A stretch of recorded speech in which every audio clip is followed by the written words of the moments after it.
Last 200 साल में ऐसा क्या हुआ जो पहले ह्यूमन हिस्ट्री में कभी नहीं हो पाया।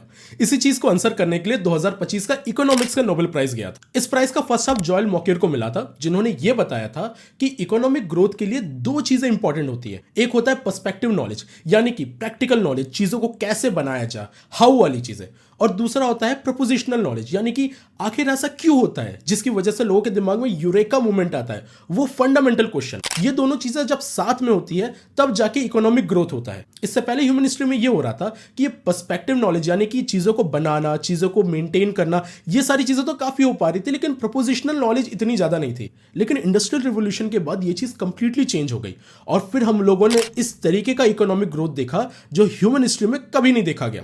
और सेकंड हाफ फिलिप एगियन और पीटर हॉविट को मिला था। इन्होंने मैथमेटिकल मॉडल दिया क्रिएटिव डिस्ट्रक्शन का।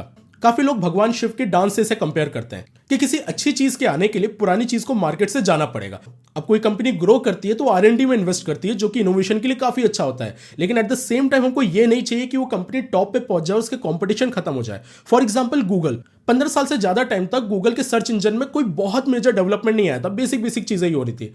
लेकिन फिर जैसे ही एआई का टाइम आया, चैट जीपीटी, परप्लेक्सिटी, ये सारी चीजें आई, गूगल ने अपने आप को कंप्लीटली ट्रांसफॉर्म कर दिया।